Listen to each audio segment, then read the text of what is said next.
In 18th-century London, GN killed faster than the plague. Mothers pawned their children for a halfpenny dram, whole districts dissolved into chaos, and Parliament declared spirits a national emergency. Centuries earlier, that same liquid was called aqua vitae, holy medicine believed to cure the Black Death. Today, it is a $5 pour. Humanity's oldest obsession has shaped more of your world than you realize, and its story begins long before civilization itself. 10 million years ago, a single genetic mutation altered the course of human destiny. In the forests of East Africa, our ancestors developed the A294V mutation, a change in the ADH4 gene that allowed them to digest ethanol 40 times faster than other primates.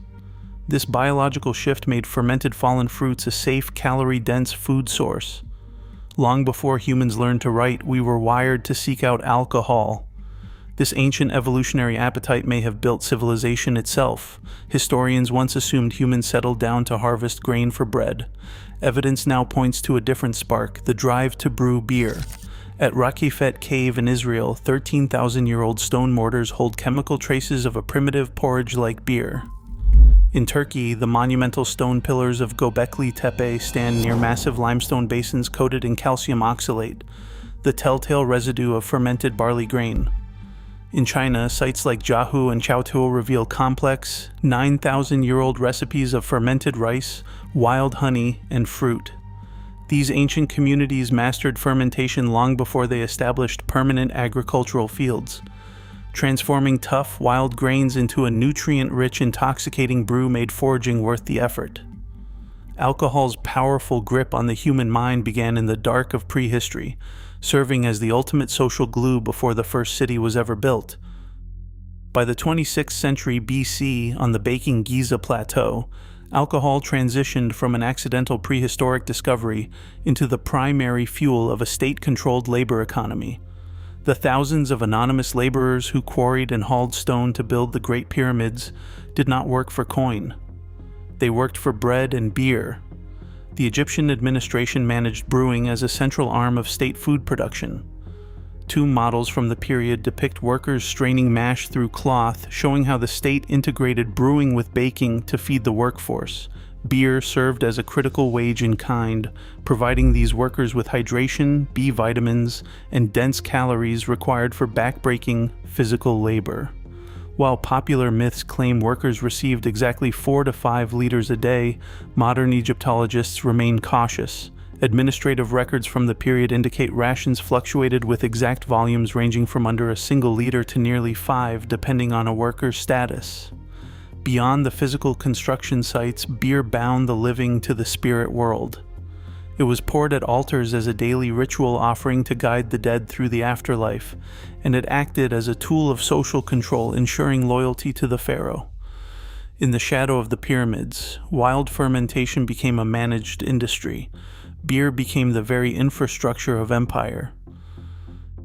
In the 8th century, Islamic scholars transformed the very nature of alcohol, turning low-proof ferments into concentrated fire. In his Baghdad laboratory, the polymath Jabir ibn Hayyan perfected the alembic, a sealed copper apparatus featuring a cooling neck and receiving flask. This device allowed chemists to capture volatile vapors, separating pure ethanol from water. They called this highly concentrated essence alcohol. By the 12th century, this alchemical science crossed the Mediterranean into Christian Europe. Monastic orders seized the technology, replacing mystical alchemy with medicine. In the quiet scriptoriums of the Salerno Medical School and through the writings of Hildegard of Bingen, this potent spirit was rebranded as aqua vitae, the water of life. Once a dietary staple, alcohol now carried the absolute authority of the Church. Prescribed to treat everything from digestive plagues to systemic weakness, it was revered as a miraculous cure. Yet by condensing the liquid's physical strength, medieval scholars had forged a volatile force. High-proof spirit was lighter to transport, vastly stronger, and far more addictive. On January 16, 1920, the United States attempted to legislate human desire out of existence. The ratification of the 18th Amendment and the passage of the Volstead Act outlawed the manufacture, sale, and transport of intoxicating liquors. But the federal ban could not erase evolutionary biology. Instead of curing social ills, the restriction drove a massive, deeply rooted demand entirely underground, instantly birthing a highly organized black market. Speakeasies multiplied in damp urban basements, while bootleggers carved out secret high-speed trade routes to funnel Canadian whiskey and Caribbean rum into dry cities. This shadow economy required corporate-level logistics, systematic political bribery, and brutal violence to enforce territory. In Chicago, Al Capone built an empire on the back of this forbidden trade, generating an estimated $100 million annually, equal to nearly $1.4 billion today. The state's attempt to enforce absolute sobriety failed. By criminalizing a substance that had bound human societies together for thousands of years, the law did not stop the drinking. It simply handed control of the supply to the underworld. This era proved that when law collides with human appetite, the appetite wins, forging a structured criminal network that would outlast the ban itself. In the 17th and 18th centuries, distillation scaled into a global industry of human bondage. At the center of this Atlantic system was rum, a potent spirit born from the waste of sugar production. Enslaved laborers in the Caribbean harvested sugar cane under a brutal sun, boiling the juice to extract sweet crystals.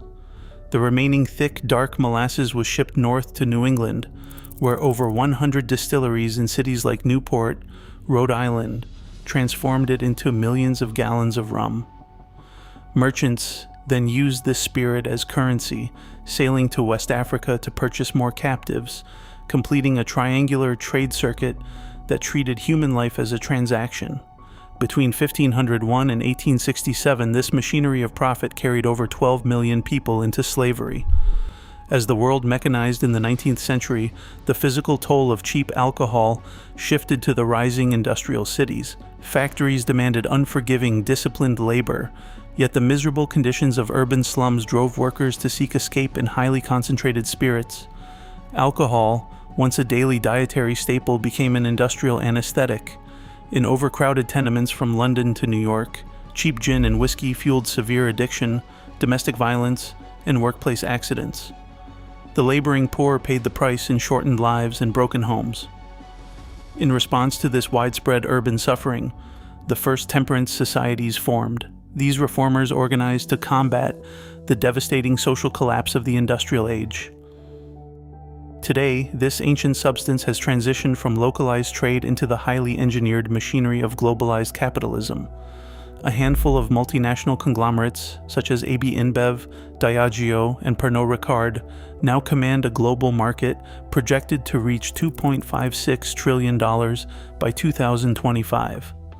This modern apparatus no longer simply sells a beverage, it packages and sells identity, ritual, and status. What began as an accidental prehistoric fermentation has become a highly calculated economic force. Corporate campaigns exploit neuroscience, targeting the brain's innermost evolutionary reward pathways to stimulate chemical habit loops. By pairing specific brands with social validation and personal achievement, these corporations capitalize on our prehistoric drive for connection. Every digital advertisement and curated sponsorship reinforces a powerful system of social signaling, transforming a chemical compound into a requirement for modern community. From automated high-tech distilleries to targeted algorithmic feeds, the contemporary system has successfully scaled our oldest evolutionary vulnerability, embedding ethanol permanently into the daily rhythm of global civilization. Our oldest obsession is not merely a drink, but a mirror. Today, every glass remains a monument to our deepest paradox, our brilliant urge to build, and our desperate need to escape. Subscribe for more untold histories.